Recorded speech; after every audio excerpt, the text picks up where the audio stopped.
Hey there everyone, how's it going? So welcome to Code Engage. In this video, we'll be talking about JSON and working with JSON data in Python. What JSON actually is, in short, if I do mention, it's a kind of a data format. So if you are in the development domain, then working with data is a must thing.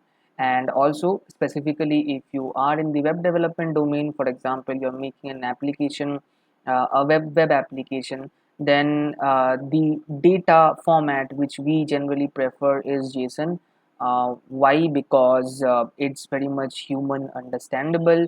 It has a very much clear syntax and it's structured in a way such that it's really easy to work on. So in this video, we'll take a look about the bits and bytes of JSON, what are its syntaxes, why is it so much important, and also we'll take a look as to how we can convert an existing JSON data, a valid JSON data, into a Python equivalent data, and we can work with it in our own application code. For example, we may want to extract certain amount of information from it or manipulate something inside it, so all of that stuffs can be done pretty much easily. And this will be a two-part series of video, wherein in the first video, that is this one, I just told you what we'll do. In the upcoming video, we'll work with JSON files, we'll extract the data, we'll work on it in our Python code and also parse it back to another JSON file. And one more beautiful thing is that we'll take an example of a real world case wherein we'll be making an API request on an HTTP call, you can say, to a remote server from where we'll be getting some data. It may be in the form of JSON, it may not. We'll see as to how we can convert that into JSON, work with it, okay, and save the data in our own local machine so that we it may be useful enough for us to share it to someone else later. So that's it about like these two gists about like the JSON part.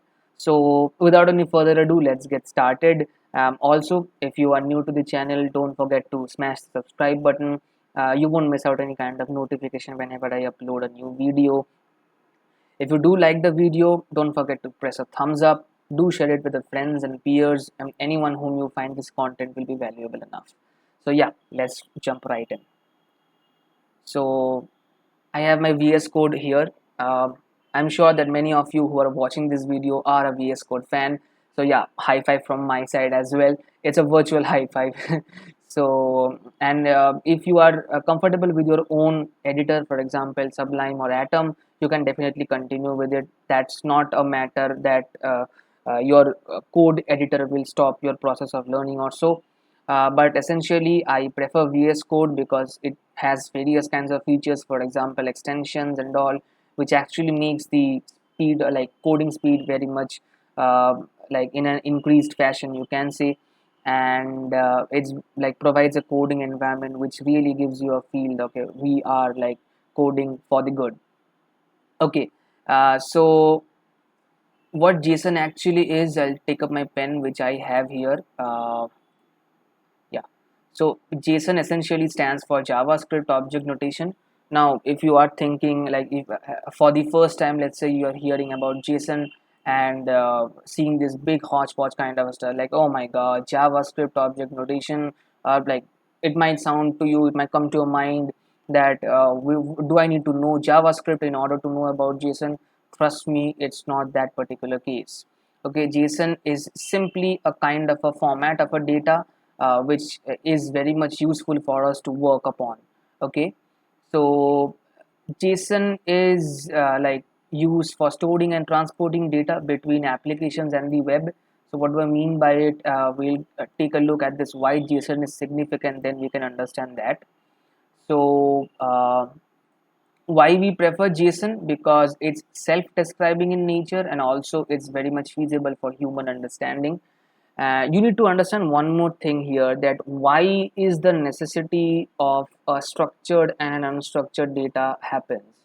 Okay, so for an example, just consider one example. You have a data, it may extend up to 2000 or 3000 lines or so, and you have a specific requirement that you need certain amounts of information from that particular data, which is very much critical for the application which you are developing right now. And if the data is in a unstructured way, or is in an unstructured format, in a messed up way, then working with it will be a tedious task. If you want to extract certain information, or maybe if you want to modify certain parts of that data, then if it's not in a structured manner, then it will really be a tedious task for you to do so. On the contrary, if you have a structured or a semi-structured data, what happens is you can apply various kinds of methods and techniques, with the help of which this entire process of manipulating that data becomes easy, and also extraction of certain features from that data becomes easy. So these are the two kinds of formats of data which exist. JSON, if you talk about like JavaScript object notation, it's a semi-structured form of a data, and why we prefer is these two reasons maximum, because it's self-describing in nature. What do I mean by self-describing is, when you look at a particular JSON data, you will be able to see that in itself it is describing something, it is describing some information out to you. Okay, like it does not have to be labeled beside it that okay fine, this is the detail and this is the specific detail of something. The data is structured in such a way such that it is in itself self describing. Okay, and it's very much like feasible for human understanding, like whatever the data that's there. Just for an instance, if you take a look at this particular snippet here, I'll just put it in a box. So this is an example of a valid JSON data. So as you can see, we'll discuss about the syntaxes which exists in a like valid JSON. For example, whenever you have a data in front of yourself, how can you justify whether that's a valid JSON data or not? So we'll take a take up this particular example and understand, for like for instance, what this square bracket is, what this curly bracket stands for, this colon thing which you can see. So we'll just discuss about all those. Okay, let me just clear it out. And now if you scroll down here, so why JSON is significant? Because if you are working as a developer, this is the like one of the cases wherein working with JSON data is a kind of stuff. For example, sending and fetching data to or from any server by an HTTP request or an API call. So just for an instance wherein you are developing an application and you want certain data from an external remote server and you want to use that data in your application. So if you structure the data in a JSON format, then working with it in your native application code becomes really easy. So that's why JSON is significant. Like this is one of the example where JSON becomes significant. And here are the rules that verify whether a data is a valid JSON or not. So I'll just focus on this particular example first. I'll explain you what are the things that you should note about for considering a data to be a valid JSON, and then I'll just read out these stuff, because like I believe once you read out, it might be an overwhelming thing for you, as you are look like you may be new to this particular thing called JSON. Okay, so no worries, let's just discuss about this particular example first. Okay, let's go for Mother Earth color, that's green. Okay, so if you take a look at the root level, you will find two curly braces here. This is the first one and this is the second one. So in case of JSON, this thing is known as a root object. Okay, I'm writing with my mouse, guys, pardon for the handwriting. It is known as the root JSON object, or root object is just a terminology. The thing which I need to like you need to note about is that any kind of a valid JSON data starts with this opening and closing curly braces, and this thing signifies a JSON object. Okay, so whenever you note, like it may be possible that inside this two curly braces there may be one more curly brace here. So whenever you note any kind of a pair of curly braces, that will signify, in case of JSON data, a JSON object. Okay, and the data that is inside this curly braces will exist in the form of a key and a pair. So we call this, sorry, key and a value. So we call this as a key value pair. So what do I mean by this? Let me clear it out. So the first thing which you should note is this curly braces at the root level, which means at the beginning, and inside any JSON object, the data will reside in the form of a key and a value pair. Now what do I mean by a key and a value pair? An example, yeah, okay, I'll just mark these things. This is the name, Sam. I hope the color is visible. Yeah, so just take a look at the marked thing which I have done. So inside your JSON object, because this signifies a JSON object, also guys, I keep on repeating one thing maybe twice or thrice. That's because I want you to grasp the concept very much. Like uh, let's say if I repeat one thing 5 times or 6 times, I want that thing to get fitted inside your head. Okay, so even if you are unable to follow up to the concept, listening to a particular thing over and over again will justify your brain that okay fine, this thing works in this particular way. So that's why you may find I'm repeating JSON object like twice, thrice, maybe key value thing twice and thrice. That's just because of your benefit, so that you get to understand this thing completely, crystally and clearly. Okay, so just take a look at this particular these two things which exist. So I've underlined this name and Sam and this gender and a male, correct? So and also just take a look at this particular colon thing which exists. I'll just mark it out with an arrow, this thing. Okay, so this is known as a key and this is known as a value. Okay, whatever the thing that exists on the left hand side of the colon operator is a key, and it's like linear to it, whatever the thing that exists on the right hand side of the colon is known as a value, and these two things together is known as a key value pair. Okay, so as you can see, inside of a JSON object, the data resides in the form of a key and a value, and it in turn forms a key value pair. For example, here the key is name and its value is Sam. Here the key is gender and its value is male. Here again the key is hobbies and its value is a list or and like is a list of 3 items: singing, coding and football. So what's this list? I'll come a bit later, just a few minutes later. So here you need to focus upon that inside of a JSON object, the data will reside in the form of a key and a value pair. Also, in case of JSON, I repeat, in case of JSON, all of the keys that you notice should be enclosed within double quotes. Okay, just for an instance, if you take a look at this key, gender is also a key, hobbies is also a key. So each of the keys, which means the thing that exists on the left hand side of the colon operator, is enclosed within double quotes. So you must take a note of it. Okay, all of the keys inside of a valid JSON data or a valid JSON object must be enclosed within double quotes. The value, on the other hand, may or may not be enclosed within double quotes, and that will entirely depend upon its type. For example, if it's a sequence of characters, which means if it's a string, then it has to be enclosed within double quotes. If it's not a string, it can be an integer as well, it can be a floating point value as well. So in that case, you do not need to enclose it within double quotes. I'm talking only of the value part. Okay, I'm talking only of the value part. But all of the keys, the key can in turn be a number as well, depending upon the data which you are working upon. It also has to be enclosed within double quotes in case if you want to consider it to be a valid JSON data. All right, and one more thing that you notice as is that each key value pair, so this is one key value pair, this is one more key value pair, each of them are separated with the help of a comma.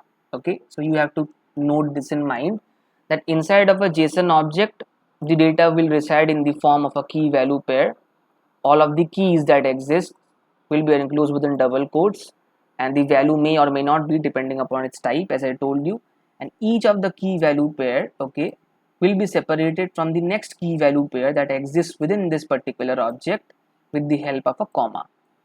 So you need to take a look at these syntaxes in order to determine that whether it's a valid JSON data or not. And one more thing which may have clicked your mind, that what this particular square bracket stuff is. So let me explain that. So whenever you encounter an opening square brace and an closing square brace, it typically implies JSON arrays. What do I mean by arrays? Just think it to be a list of items. So in this case, inside the square brackets there are three items. Okay, it doesn't have to be a fixed thing in number. It can be 1000, it can be 2000, depending upon your data. Okay, but here whenever you notice this particular square bracket stuff, then it will contain a list of items. Okay, an array, JSON array of items. Now in turn, the items can be anything. It can be a string. In this case it's a string. It can be an integer as well. It can be a floating point as well.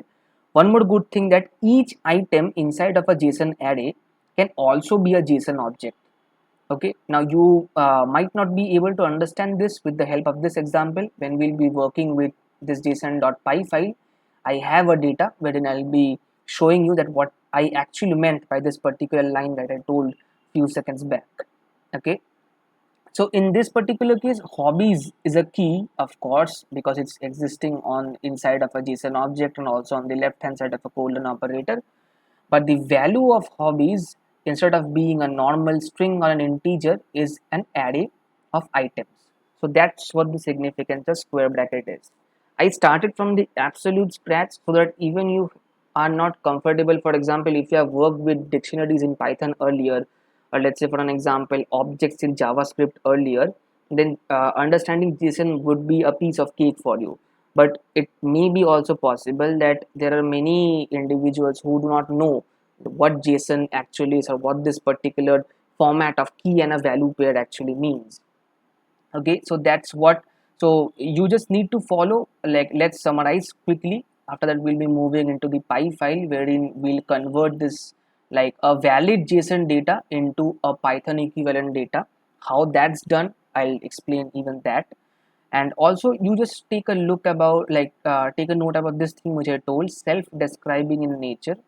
What do you understand by this? For an example, just take a look at this part. It just portrays the details of a person, correct?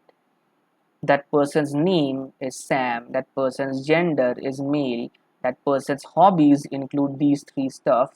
So see, it's not even mentioned here that this is the details of a person called Sam, but the way the data has been structured and formatted, it's self-implicable that this thing is actually the details of a person named Sam. Okay, so that's what the purpose of self-describing in nature, which I just told you. So I hope this entire thing was clear. So just for a quick summarization part, in order to see whether data is a valid JSON or not, at the root level it should start with an opening and a closing curly brace, which in turn signifies a JSON object. Everything inside of a JSON object must exist in the form of a key and a value pair, wherein the keys will exist on the left hand side of a colon operator and its corresponding value will be on the right hand side. Each of the keys must be enclosed within double quotes. The value may or may not be, depending upon its type, and each of the key and a value pair must be separated with the help of a comma. Also, each of the items inside of an array should also be separated with the help of a comma. So just the basic syntaxes which you should know as to whether you can consider this to be a valid JSON data or not. So JSON, what typically is? JSON is typically a format of a data in combination with the strings, key and a value pair, JSON arrays and JSON objects. So that's it. So now if you take a look at the rules which I have written here, curly braces hold JSON objects, which I just told you. Every data is separated with the help of a commas. That's also we discussed. Every data exists in the form of a key and a value pair, that we also discussed. And square brackets typically hold JSON array elements. So square brackets signify JSON arrays. Okay, if we are talking in the JSON format. Okay, now when we shift to Python, I'll just say how this thing gets converted into an equivalent Python data or an equivalent Python object.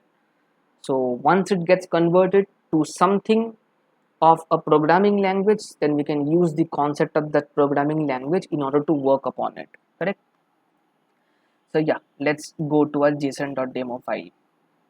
So this is the particular, like, this is a multi-line string, as you can see. That's why triple quotes exist. Just forget about this, because in case of like Python, like we consider writing multi-line string within this particular triple quotes. Okay, just take a look at what's inside this particular thing, like a string is. It's a data. Okay, it's a now when you first look at it, how can you justify whether it's a valid JSON data or not? So let's just discuss quickly what we just like summarized here. Is it applicable here in this case also or not? At the root level, it should contain opening and closing curly brace, which will be signify a root JSON object. That's typically correct. So anything inside of it should exist in the form of a key and a value pair. So I can see people is the key, and its value, instead of being a normal string or a number, is an array, a JSON array. Why?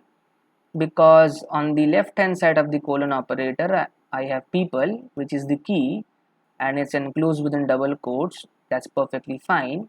On the right hand side, this people's value is a list or an array, since it is denoted with the help of a opening and a closing square brace. And now the beautiful part, which I told you, that each of these items, just take a look, each of the items are separated with the help of a comma, correct? This is the particular comma, this is the particular comma. Let me just take my pen, this particular comma, this particular comma.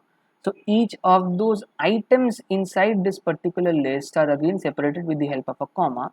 But if you take a note at what this item is, it's again a JSON object. Why? Because we encounter an open and a closing square brace here. So as I told you, that each of these items can in turn be a simple string, a simple number, but it can also be a JSON object as well. And once now we know that this is a JSON object, so whatever the thing that exists inside it should also be in the form of a key and a value pair. And I guess it's pretty much obvious. Now if you take a look at it, it's very much in the form of a key and a value pair.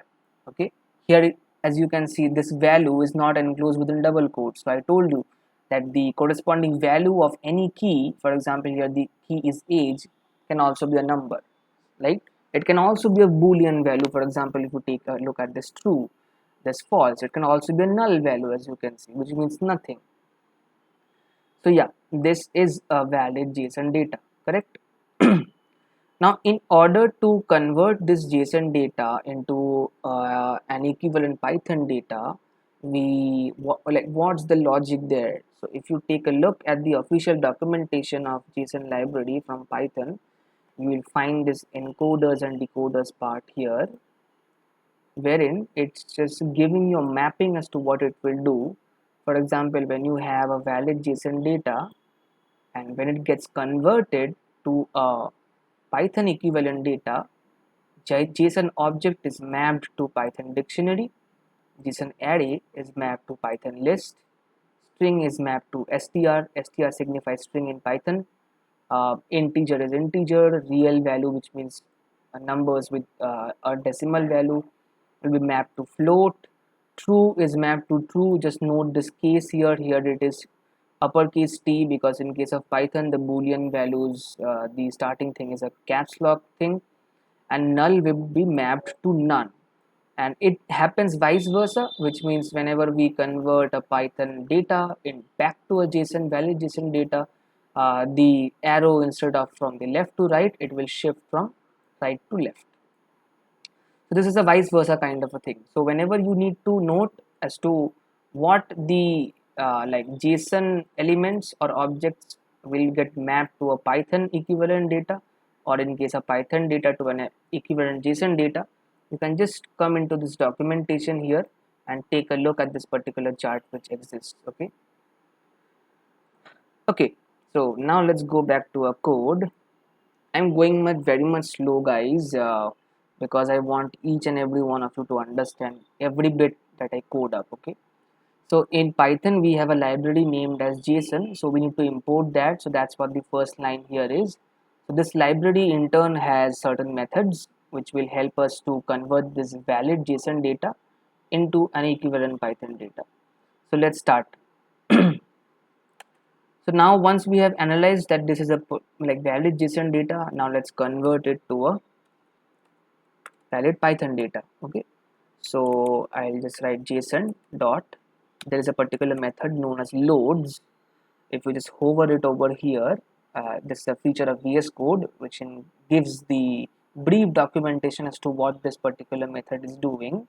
It takes a string as an argument, and the output what we'll get will be according to this particular mapping which we have done, which means at the root level, since we have curly braces which signifies a JSON object, so when it gets converted to a equivalent Python data, at the root level it will signify a Python dictionary.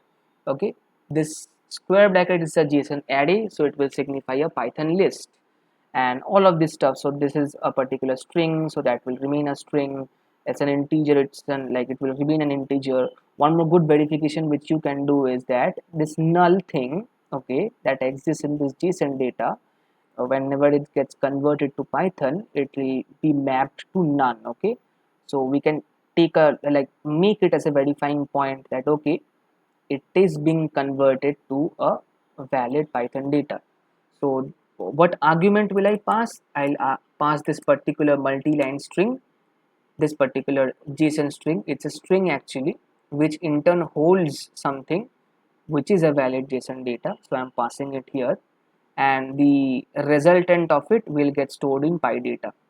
Now let's just print out the type of PyData. Okay, there's a function in Python known as type, which will print out the type of like the PyData.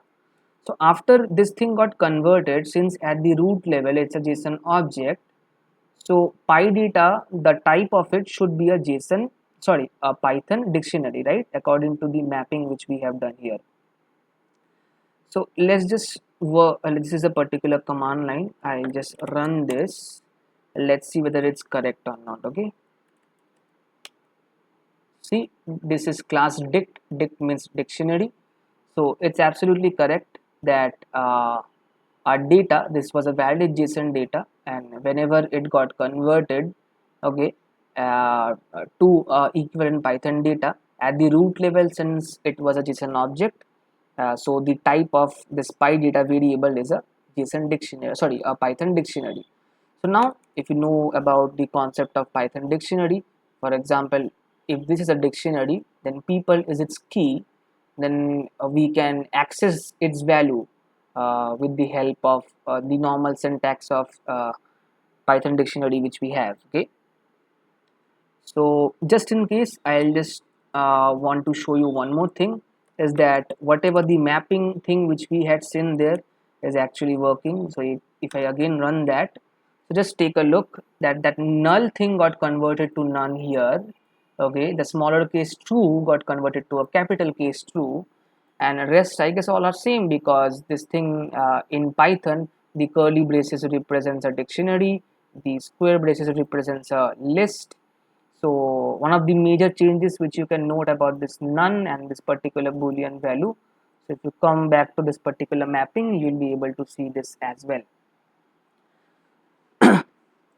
So yeah, our JSON data got converted to a valid Python data. Now let's work upon it. What do I mean by work upon it? Let's say I want to print out all of the names which I have here. Okay, for example, Paul, John, Mike, and Lucy. So what can we do in that particular case? What can we do? Since I know that it's a Python dictionary, PyData is a Python dictionary, and so if I write PyData of, for example, it has a particular key named as people. Okay, so this thing will eventually give me the value. What the value is?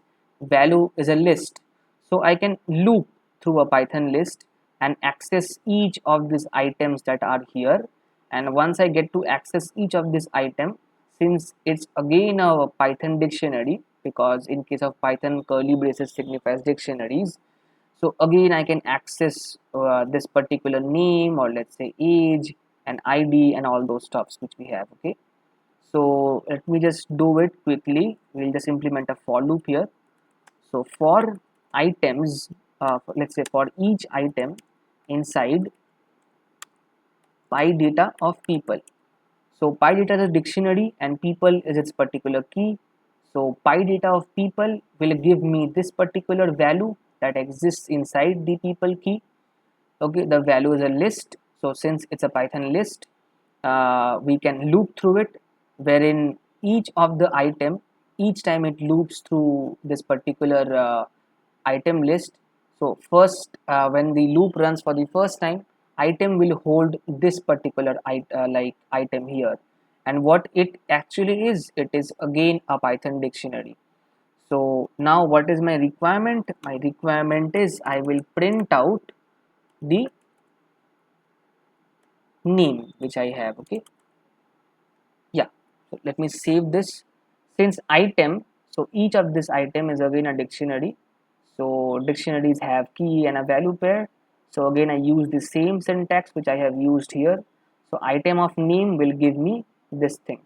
Okay, so and since it's looping, like it will take up each item in one particular pass, so every time it will just extract this thing and print it on the terminal.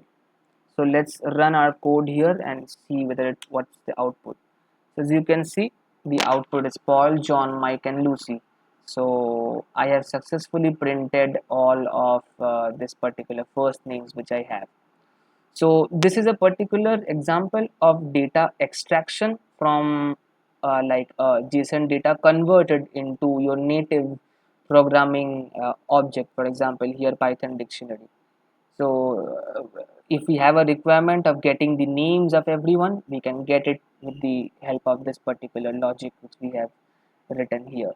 Now let's say if you want to modify certain stuff, for example if you want to change the age of each person and increment it by 1, we can again do that here. So what I'll do is that uh, so now I'll access this particular age key here.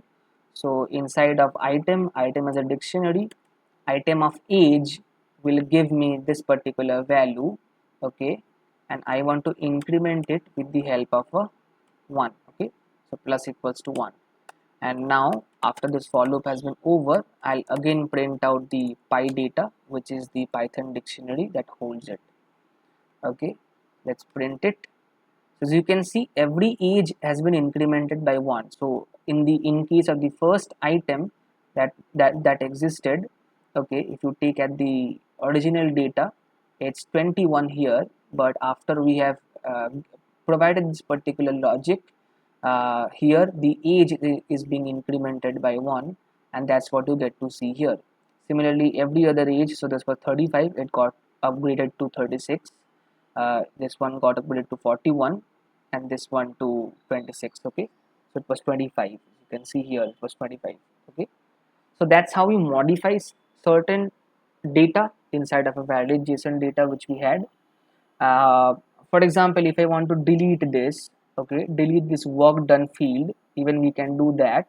So let me have this particular requirement, okay, wherein um, I want to upgrade the age by 1 and remove this work done field or work done key which I have. Why I tell it as a key? Because it's inside of a Python dictionary. Okay, so what we can do is del will actually delete item of work done. So now if I print this particular PyData, let's see what happens. I'll just clear the screen. Yeah, so see the age got incremented by 1. That's perfectly fine, and there was one more field after ID, which is the work done. So since we had this particular line inside the for loop, so every time item took up this particular Python dictionary, it increased the value of this age key by 1, and it deleted this particular work done key of this particular line which we had written del item of work done. So that's how we manipulate data. Now what we can do after we have manipulated, let's say we want to convert it back to a valid JSON data. Okay, for that instance, we can take the help of another method which the JSON library provides. So I'll write new JSON data because it's a new one. So what I'll do is I'll write JSON dot, so there is a method known as dumps. So if you just hover over it, it will provide you the documentation. So it takes up a Python object. So in case dictionary here is like PyData, its type is dictionary. So that's a valid Python object. And there are other arguments as well, for example indent, sort keys. So what's this, I'll explain. And this allow nan. So if you want to take a greater look at what these like arguments does, you can obviously refer to this particular documentation that exists. For example, here it's json.dumps that I was talking about. So it will here it's describing each of this particular arguments that here, like what's the functionality of it. Okay, so now if I pass in this particular PyData, so that's a valid Python object. Now the resultant of json.dumps will get stored in new json.data. So that's eventually another valid JSON data. Okay, and how can we justify? Just for an example, let's say this particular work done field, okay, since its value is null, this will be a good let's say judgment for us. Okay, like whenever it gets converted back to JSON, the none will be again mapped to null. Okay, so I'll just remove this particular line. I guess you understood. For like manipulating data, it can be anything. We want to increment something, we want to decrement something, we want to change certain stuff, we want to delete certain stuff, so you can do that. So that was a part of the data manipulation thing. And here so it now only one thing is being done, is that age is being incremented by 1. Again I am converting it back to a JSON data. So in this case, since I have not deleted this work done thing, as you know, after it was converted to a valid Python object, okay, the null got mapped to none. Now again when we use this to convert that same Python object back to a new like like valid JSON data, the none that existed, okay, the none that existed will again get mapped to null. Okay, so now we are moving from right hand side to the left hand side. So that will be a quick verification check for us that whether new JSON data is a valid JSON like data or not. So let's just quickly do that. I'll just print out this particular new JSON data variable which I have.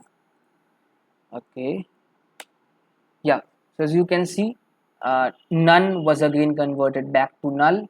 Okay, and each of the ages, as we see in the original data, it was 21 or let's say 35.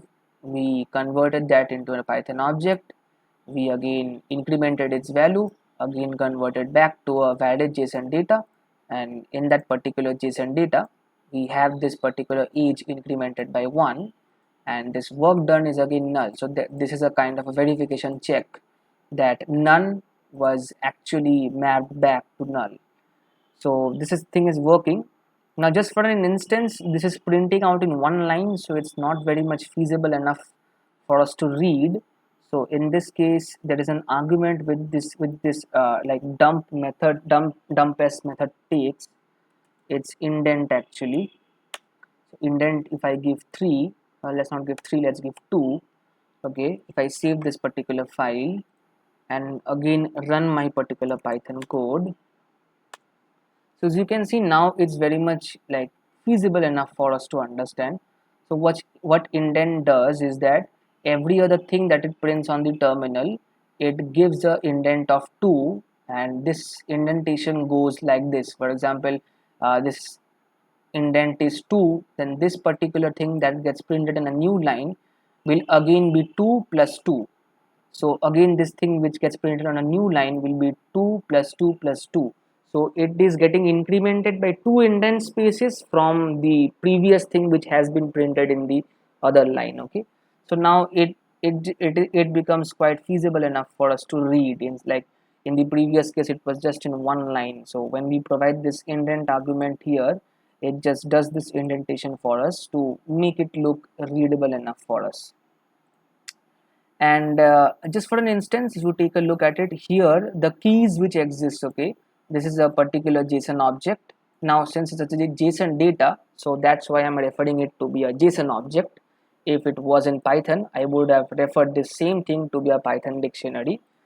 So it's a valid JSON object, correct? And if you take a look at the keys, it's not sorted in alphabetical order, right? So age should have come first, then ID, then name, then work done. So if you want to sort each of the keys, okay, in ascending order, the keys may be inside any like JSON object. For example, if you take this one, this is also JSON object, but here only one key exists. In case if there had been more keys, okay, yeah, so there that sorting thing would have been applicable in case of this JSON object as well. So but in this case there are multiple keys in this particular JSON object. So if you want to sort the keys in ascending order, this dumpest method takes up another argument which is known as sort keys, and here you have to set it to true. By default it's false. So if I again run my particular code, so see now the output is same because indentation we have provided, indent comes, and now all of the keys are in ascending order. So A comes first, then I, then N, then work like W for this work done. So that's pretty much how we can like convert a valid JSON data into a Python object. We can do certain manipulations, we can extract certain stuff wherein we printed the names of all people. We can again convert it back to a JSON data after we have manipulated something, okay, and we can use this indent, sort keys. That particularly depends about how we want this new JSON data to look, okay. So yeah, that's it for this particular video. I hope you enjoyed. It was a bit slow enough. I went slow so that you can understand every bit of it. If you do like it, do share it with any of your friends, peers, okay. And in the upcoming video we'll be working upon JSON files, so that will be typically more interesting. I would request, if you do not know about certain file handling stuffs in Python, just go through certain like tutorials, or let's say for an example Python documentation is very much easy, because we'll be requiring that particular file handling concept in Python when we'll be working with JSON files in the next video. And also we'll take a look at the real world example wherein we'll be fetching data from a server and working with JSON data right here in a Python code. So that's it. Thank you very much. Thank you for your patience. Bye bye, take care, and see ya.